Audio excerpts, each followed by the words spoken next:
Salam sejahtera semuanya kepada para penonton tanya jawab yang berbahagia. Semoga video ini bisa memberikan pengetahuan dan edukasi kepada para penonton, dan jangan lupa untuk like dan subscribe channel ini ya. Ya, selamat malam Dedek, silakan buka kamera. Sabar ya. Gelap. Iya, silakan. Oke, lanjutin yang tadi ya Kak ya.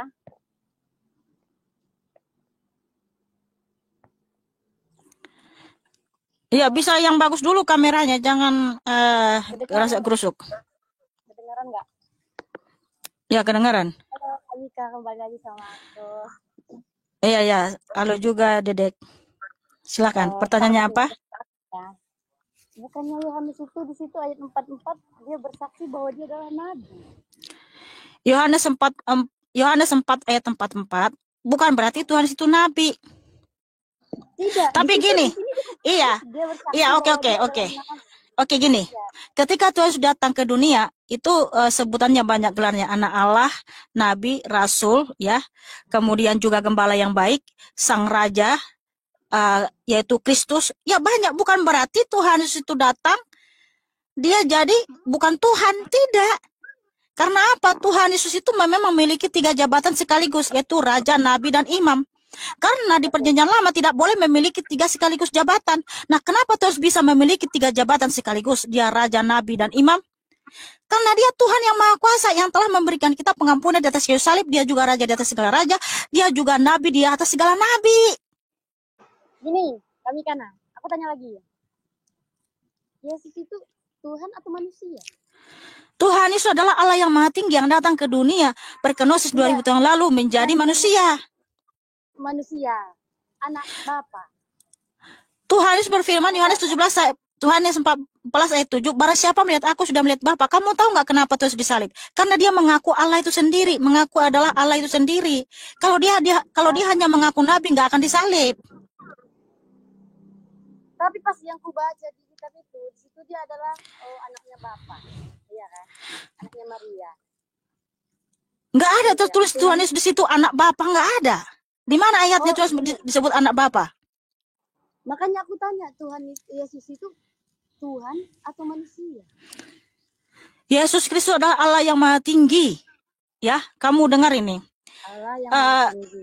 Iya. Nah, makanya saya kasih tahu sama kamu, Dedek. Kamu tahu nggak intinya Tuhan Yesus disalib karena dia mengaku Allah, dia adalah mengaku Mesias. Dia tidak ada pernah mengakui Allah. Yang mengakui Yesus itu Allah adalah Paulus. Aku udah baca di kitab yang mengakui Yesus itu adalah Allah adalah Paulus. Kakak juga bilang tadi kan yang mengakui Yesus itu adalah Allah bukan dari dia sendiri. Enggak, kamu baca dulu semua. Kamu itu bertobat, jangan sampai kamu binasa. Kamu mengatakan menuduh Paulus itu yang enggak. Karena Tuhan Yesus yang memberikan firman itu kepada Rasul Paulus itu 1 Petrus 3:15 bahwa dia mendapat karunia hikmat itu dari Tuhan Yesus gitu loh ya. Nah, begini, di Markus 14, ya kamu dengar ini. Markus 14 ayat sorry ya, di sini Tuhan itu mengaku Allah. Kamu harus tahu dulu pandangan iman Yahudi siapa yang datang di atas awan-awan, ya. Yang datang di atas awan-awan itu adalah Allah yang Maha Kuasa. Yohanes 14 ayat 61 sampai 65. Tetapi maka imam besar bangkit berdiri di tengah-tengah sidang dan bertanya kepada Yesus, katanya, tidakkah engkau memberi jawab atas tuduhan-tuduhan saksi-saksi ini terhadap engkau? Tetapi ia tetap diam dan tidak menjawab apa-apa. Imam besar itu bertanya kepadanya sekali lagi, katanya, apakah engkau Mesias, anak dari yang terpuji? Jawab Yesus, akulah dia. Dan kamu akan melihat anak manusia duduk di sebelah kanan yang Maha Kuasa dan datang di tengah-tengah awan-awan di langit. Maka imam besar itu mengoyakkan pakaiannya dan berkata, untuk apa kita perlu saksi lagi? Kamu sudah mendengar hujatnya terhadap Allah. Bagaimana pendapat kamu? Lalu dengan suara bulat mereka memutuskan bahwa dia harus dihukum mati. Nah, Kamu harus tahu dulu dalam pandangan iman Yahudi, Mesias, anak dari yang terpuji, ya, dia duduk di sebelah kanan Allah, dia yang di atas awan-awan. Itu maksudnya adalah Allah itu sendiri. Makanya dia disalibkan. Kalau dia hanya mengaku nabi, nggak akan mungkin disalib. Terima kasih, Tuhan mengasihimu, bertobat sebelum terlambat. Berarti ayahnya Tuhan Yesus. Ya, baca Alkitab itu sungguh-sungguh. Udah aku bilang bertobat sebelum terlambat. Tuhan Yesus kalau hanya mengaku nabi nggak akan disalib. Harusnya tadi kau suruh dia baca, Mika. Katanya dia udah baca. Baca yang mana? Loh, semua rasul-rasul menyebut Tuhan Yesus itu Allah yang maha tinggi. Bukan hanya Paulus. Karena apa? Mereka yang mendapat firman itu dari Tuhan. Bukan ngaku-ngaku. Ya, selamat malam Fitri. Malam, Kak Mikana. Ya, Tadi Kak. bukannya udah naik ya? Belum, baru ini, Kak. Oh ya, silakan pertanyaannya apa, cantik? Ini, Kak. Kayaknya aku belum pernah dengar kisah yang koma-koma kayak gini nih menceritakan Bunda Maria, Kak. Soalnya kan tadi aku nyimak dari cerita Kakak tadi itu kan siapa tadi yang naik itu ya, keilahian Bunda Maria itu sudah tahu kalau Yesus itu adalah Tuhan lah nantinya gitu. Gimana aku bahasainnya gitu ya, Kak? Yesus Kristus itu Tuhan dari sejak kekekalan sampai kapanpun. Iya. Dia tetap abadi. Iya. Terus memang ini kayak waktu detik-detik terakhir inilah akhir hayatnya Yesus sendiri. Itu Yesus sendiri memberitahu nggak sama Bunda Maria kalau dia itu memang mau disalib dan dia mau diangkat ke surga gitu. Bukan diangkat ya, Tuhan Yesus sendiri yang naik ke surga, bukan diangkat. Iya. Nah, ya Tuhan Yesus sudah memberitahukan kepada murid-muridnya ya, bahwa dia akan mengalami penderitaan, dia akan disalib dan bangkit pada yang ketiga ya, yaitu di Matius 16 ayat 21 sampai 22 ya. Itu pemberitahuan yang pertama. Kemudian pemberitahuan yang kedua yaitu dulu saya baca ya. Di Matius 20 ayat 17 sampai 19 ya. Itu pemberitahuan yang kedua sebelum dia disalib. Dia sudah memberitahukan dia akan mengalami banyak penderitaan, disalibkan, mati dan bangkit pada yang ketiga. Lalu pemberitahuan yang ketiga yaitu di Matius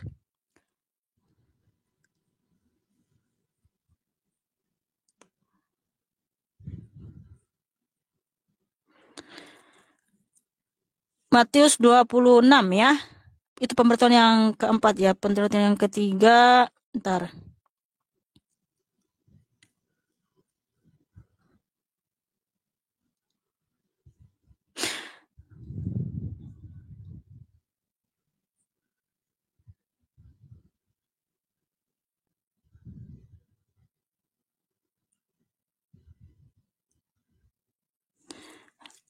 Pemberitahuan ketiga, ntar ya saya baca dulu. Semuanya tadi on cam, kamu kok nggak on cam, Fitri? Dia belum cukup itunya. Oh, followernya belum cukup. Maunya aku ya on cam, tapi belum bisa, followersnya masih sedikit. Soalnya ini akun baru, Kak, yang satu lagi ke Ben. Ya, aku seperti itu. Ada 4 kali dia memberitahukan kepada rasul-rasulnya bahwa dia akan mengalami banyak penderitaan, disalibkan, mati dan bangkit pada yang ketiga. Dia sudah tahu dia akan disalibkan. Itu Bunda Maria sendiri itu dijamin masuk surga sendiri nggak, Kak? Ya, pemberitahuan yang ketiga tadi Matius 20 ayat 17 sampai 19. Maksudnya Bunda Maria dijamin di surga. Iya, karena kan dia kan mengandung dan merawat Yesus dari lahir sampai dia ini. Bunda Maria ya, firman Tuhan di Lukas 1 ayat 46 sampai 50 sampai 53 bahwa Bunda Maria adalah wanita yang paling berbahagia sejagat raya ini. Bunda Maria itu ada di surga. Saya kasih tahu sama kamu, jangankan Bunda Maria, kita semua yang percaya kepada Tuhan Yesus itu tidak akan mengalami maut. Kita hidup bahagia dalam kemuliaan Tuhan Yesus, kita diberikan hidup kekal. Apalagi Bunda Maria. Iya. Di kekristenan sendiri ini, Kak, gimana caranya kalau memang kita itu benar-benar dijamin umatnya Yesus itu benar-benar dijamin masuk surga, dan tata caranya setiap umat yang mau masuk ke surga itu kan nggak bisa langsung tiba-tiba ini kita Kristen atau kita Islam masuk surga, kan nggak semuanya gitu. Ya, Jadi gimana? ya caranya seperti yang Tuhan firmankan, Yohanes 14 ayat 1 sampai 7. Jangan gelisah hatimu, percayalah kepadaku. Aku pergi ke surga untuk menyediakan tempat bagimu, dan ketika aku datang kembali, aku akan membawa kamu ke surga, supaya di mana aku berada, kamu pun berada. Karena akulah jalan dan kebenaran dan hidup. Tidak ada seorang pun yang datang kepada Bapa kalau tidak melalui aku. Sekiranya kamu mengenal Bapakku, pasti kamu juga mengenal aku. Barang siapa melihat aku, sudah melihat Bapa. Nah, jadi kata Bapa di situ artinya kerjaan surga. Tidak ada seorang pun yang bisa masuk kerajaan surga tanpa melalui Tuhan Yesus. Nah, kenapa Tuhan menyatakan akulah sang jalan? Karena tanpa darahnya kita akan nggak akan mampu masuk surga. Karena darah Tuhan Yesus itu berkuasa menyucikan dan menghidupkan kita. Sehingga ketika kita masuk surga, kita sudah disucikan dengan darah Kristus. Nah, kenapa Tuhan menyatakan akulah sang kebenaran? Karena tidak ada Allah lain selain Tuhan Yesus. Tidak ada kebenaran dimanapun kita temukan selain dalam Tuhan Yesus. Karena Tuhan Yesus adalah sumber segala kebenaran. Ya, Yesaya 44:6 Tuhan berfirman, akulah yang awal dan akulah yang akhir, tidak ada Allah selain aku. Kemudian Tuhan mengatakan akulah sang kehidupan. Karena dia pemberi hidup kekal. Yohanes 10 ayat 28 Tuhan berfirman, aku memberikan hidup kekal kepada mereka, dan mereka pasti tidak binasa sampai selama-lamanya, dan tidak seorang pun merut mereka dari tanganku. Nah, itulah saatnya kita bisa masuk surga, yaitu percaya kepada Tuhan Yesus dengan segenap hati, jiwa, dan kekuatan kita. Mencintai Tuhan Yesus dengan segenap hati, jiwa, dan kekuatan kita, dan mengasihi manusia sama seperti kita mengasihi diri kita sendiri, yaitu di Matius 22 ayat 35 sampai 39. Begitu syaratnya. Percaya kepada Tuhan Yesus dan mencintai Dia dengan segenap hati kita dan melakukan semua perintahnya. Ya, 2 pertanyaan lagi Kak ya, simple kok. Oh ya, silakan. Apa namanya, di Yesus sendiri kan lahir di kota Nazaret di Israel ya Kak ya. Iya. Betul nggak? Koreksi Kak, maaf koreksi ya Kak kalau salah. Terus apa namanya? Di Bethlehem, bukan kelahirannya Tuhan Yesus itu lahir di Bethlehem. Bentar ya. Iya. Di Nazaret itu tempat Tuhan Yesus ya. Bentar dulu. Iya.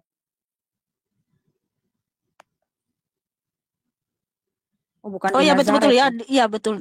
Demikian juga Yusuf pergi ke kota Nazaret di Galilea ke Judea, ke kota Daud yang bernama Bethlehem. Oh iya betul, iya ya. Aku menang ya. Aku menang. maksudnya kan apa namanya, Kakak nggak pernah salah gitu. Iya, oke. Jangan serius ya Kak ya. Ya. Terus ini Kak, di zaman tersebut, ya maaf ya nih kalau salah mau dikoreksi. Kan di zaman tersebut di zaman Yahudi tersebut, kalau teman-teman tunggu. Salah. Aku kurang baca. Lukas 2 ayat 4. Demikian juga Yusuf pergi dari kota Nazaret di Galilea ke Judea, ke kota yang bernama Bethlehem. Jadi Tuhan itu lahir di Bethlehem, bukan di Nazaret. Salah aku. Nggak jadi satu. Nggak jadi dapat piala ya. Nggak jadi satu ya Kak Vera. Aduh. Ya maaf ya Kak ya. Iya. Nazaret itu tempat Tuhan Yesus mulai dari umur 13 sampai 29 sebelum dia mengajar dan mempunyai murid. Iya. Terus apa ini tadi? Ya, gimana jadi lupa ya pertanyaan. Silakan lanjut lagi. Iya, jadinya kan lagi. Iya, tadi kan belum selesai gitu kan. Terus pada zaman tersebut yang aku baca itu, jadi zaman Yahudi orang-orang Yahudi zaman dulu kalau ada yang ketahuan hamil di luar nikah atau berzina, itu kan dihukum rajam. Benar nggak, Kak? Iya, betul. Hukumannya rajam. Nah, mati, terus betul. Kenapa kan si Bunda Maria itu kan hamil Yesus sendiri kan tanpa suami dan tanpa melakukan hubungan suami istri. Terus kenapa dia itu bisa bebas dari hukuman dan dari fitnahan itu gitu? Mantap, pertanyaannya luar biasa ya.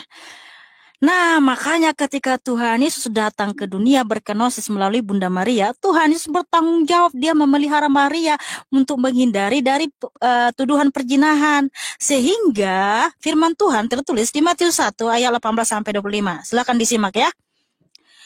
Kelahiran Yesus Kristus adalah seperti berikut. Pada waktu Maria ibunya bertunangan dengan Yusuf, ternyata ia mengandung dari Roh Kudus sebelum mereka hidup sebagai suami istri. Karena Yusuf suaminya seorang yang tulus hati dan tidak mau mencemarkan nama istrinya di muka umum, ia bermaksud menceraikannya dengan diam-diam. Tetapi ketika ia mempertimbangkan maksud itu, malaikat Tuhan nampak kepadanya dalam mimpi dan berkata, Yusuf anak Daud, janganlah engkau takut mengambil Maria sebagai istrimu, sebab anak yang di dalam kandungannya adalah dari Roh Kudus. Ia akan melahirkan anak laki-laki dan engkau akan menamakan dia Yesus, karena dialah yang akan menyelamatkan umatnya dari dosa mereka. Hal itu terjadi supaya genaplah yang difirmankan Tuhan oleh Nabi. Sesungguhnya anak darah itu akan mengandung dan melahirkan seorang anak laki-laki, dan mereka akan menamakan dia Immanuel, yang berarti Allah menyertai kita. Sesudah bangun dari tidurnya, Yusuf berbuat seperti yang diperintahkan malaikat Tuhan itu kepadanya. Ia mengambil Maria sebagai istrinya, tetapi tidak bersetubuh dengan dia sampai ia melahirkan anaknya laki-laki, dan Yusuf menamakan dia Yesus.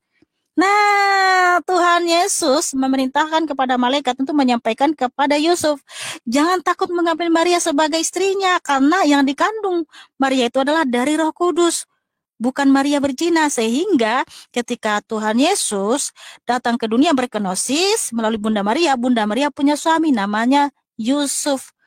Walaupun pada saat itu hanya Yusuf, Maria, malaikat, dan Tuhan Yesus yang tahu bahwa Maria itu mengandung Roh Kudus. Karena orang Israel melihat, oh ada suaminya gitu. Gitu. Jadi terhindar dari tuduhan perzinahan dan tidak dirajam pakai batu. Nah, jadi Yusuf itu tidak bersetubuh dengan Bunda Maria sampai Tuhan Yesus lahir. Karena Yusuf itu orang baik, dia percaya dengan apa yang difirmankan Tuhan melalui malaikat kepadanya. Oke, dan terakhir Ya, silakan. Mungkin agak melenceng dari Bunda Maria tadi gitu ya. Apa namanya? Ada nggak saksi yang memang Yesus itu bangkit di hari ketiga itu, Kak? Apa yang 12 muridnya itu ya? Saksinya sangat banyak, di mana di Matius 28, di situ pertama sekali Tuhan Yesus menampakkan diri setelah kebangkitannya itu kepada perempuan ya. Artinya kenapa kepada perempuan? Karena Tuhan Yesus itu mengangkat derajat perempuan. Sebab di dalam Israel itu kan yang paling ditinggikan itu laki-laki karena sistem patriark ya. Nah, makanya dia menampakkan diri pertama sekali kepada perempuan, yang artinya bahwa perempuan dan laki-laki itu sama di hadapan Tuhan Yesus. Jadi Tuhan Yesus sangat meninggikan derajat perempuan ya. Dan juga Tuhan Yesus itu pertama sekali memilih untuk memberitakan Injil itu adalah perempuan Samaria ya, bukan laki-laki. Karena apa? Tuhan Yesus itu mengasihi, menyayangi semua umat manusia, tidak melihat gender ya. Oke, jadi di Matius 28 ayat 1 sampai 10, di mana di sini Maria Magdalena, Bunda Maria, dan Maria-Maria yang lain ya, para perempuan, mereka melihat Tuhan Yesus bangkit. Dan kemudian di Yohanes 20, di situ para murid-muridnya, para rasul, telah melihat Tuhan Yesus bangkit. Sehingga kalau kita lihat di Yohanes 20 itu, Rasul Thomas mengatakan kepada yang lain, karena yang lain itu kan mengatakan gini, kami telah melihat Tuhan ya, yaitu di Yohanes 20 ayat 19 sampai 23. Nah, Thomas bilang gini, aku nggak percaya, aku harus lihat dulu tangannya yang terpaku itu dan lembunya tertikam itu, baru aku percaya. Nah, sehingga Tuhan tahu apa yang diragukan Thomas ini. Nah, ketika mereka ada dalam satu rumah berkumpul bersama murid-murid yang lain, tiba-tiba Tuhan Yesus ada di tengah-tengah mereka dan terus mengatakan salam damai sejahtera. Terus langsung mengatakan sama Thomas, Thomas, lihatlah tanganku, lihatlah lambungku, dan jangan lagi kamu tidak percaya. Lalu apa kata Thomas? Ya Tuhanku dan Allahku.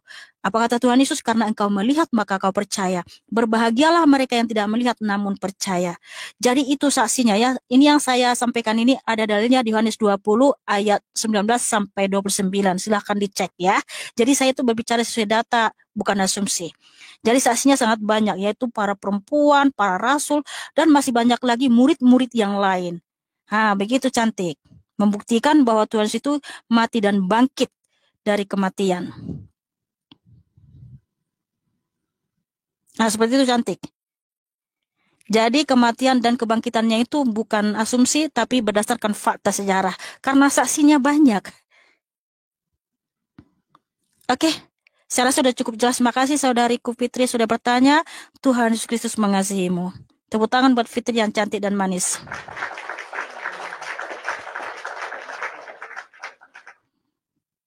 Saudara-saudara sekalian, pada video yang sudah kita saksikan bersama ini, ada pertanyaan-pertanyaan seperti tentang dalil di Yohanes 4 ayat 44 yang mengatakan bahwa Yesus itu adalah seorang nabi. Lalu Mihana menjawab kalau Yesus itu memiliki 3 jabatan sekaligus, yaitu sebagai raja, nabi dan imam, dan kemudian si penanya juga menanyakan siapakah Bapa itu. Apakah Yesus adalah anak dari Bapa? Lalu Mihana menjawab dengan menjelaskan bahwa Yesus itu bukan anak Bapa ataupun anak Allah karena Yesus adalah Allah itu sendiri, tapi si penanya membantahnya dengan mengatakan di Alkitab tidak ada yang mengatakan kalau Yesus itu Allah sendiri. Terus ada pertanyaan, itu apakah Yesus pernah memberitahukan kepada Maria ibunya atau kepada murid-muridnya kalau dia akan disalib? Apakah Maria juga dijamin masuk surga? Dan Mihana pun menjelaskan secara panjang lebar sesuai keimanan Kristen dan menyebutkan pula dalil-dalilnya. Memang ada sebagian penjelasan Mihana yang terasa aneh untuk orang awam, seperti kata Bapa berarti kerajaan surga, lalu yang dimaksud, aku adalah jalan, adalah darah Kristus. Tapi kita hormati saja penjelasan Mihana tersebut. Apabila para penonton ingin memberikan tanggapannya, silahkan menulis di kolom komentar ya. Terima kasih. Jawabannya lihat ayat di Alkitab. Yohanes pukul 4:44 sebab Yesus sendiri telah bersaksi bahwa seorang nabi tidak dihormati di negerinya sendiri. 1 Petrus pukul 3:15 tetapi kuduskanlah Kristus di dalam hatimu sebagai Tuhan. Dan siap sedialah pada segala waktu untuk memberi pertanggungan jawab kepada tiap-tiap orang yang meminta pertanggungan jawab dari kamu tentang pengharapan yang ada padamu, tetapi haruslah dengan lemah lembut dan hormat. Markus 14, lihat perikopnya di ayat 61-65. Matius pukul 16:21 sejak waktu itu Yesus mulai menyatakan kepada murid-muridnya bahwa ia harus pergi ke Yerusalem dan menanggung banyak penderitaan dari pihak tua-tua, imam-imam kepala dan ahli-ahli Taurat, lalu dibunuh dan dibangkitkan pada hari ketiga. Matius pukul 16:22 tetapi Petrus menarik Yesus ke samping dan menegur dia, katanya, Tuhan, kiranya Allah menjauhkan hal itu. Hal itu sekali-kali takkan menimpa engkau. Matius pukul 20:17 ketika Yesus akan pergi ke Yerusalem, ia memanggil ke-12 muridnya tersendiri dan berkata kepada mereka di tengah jalan. Matius pukul 20:18, sekarang kita pergi ke Yerusalem dan anak manusia akan diserahkan kepada imam-imam kepala dan ahli-ahli Taurat, dan mereka akan menjatuhi dia hukuman mati. Lukas 1, lihat perikopnya di ayat 46-53. Yohanes 14, lihat perikopnya di ayat 1-7. Yesaya 44:6 beginilah firman Tuhan, Raja dan Penebus Israel, Tuhan semesta alam, akulah yang terdahulu dan akulah yang terkemudian, tidak ada Allah selain daripadaku. Yohanes pukul 10:28 dan aku memberikan hidup yang kekal kepada mereka dan mereka pasti tidak akan binasa sampai selama-lamanya dan seorang pun tidak akan merebut mereka dari tanganku.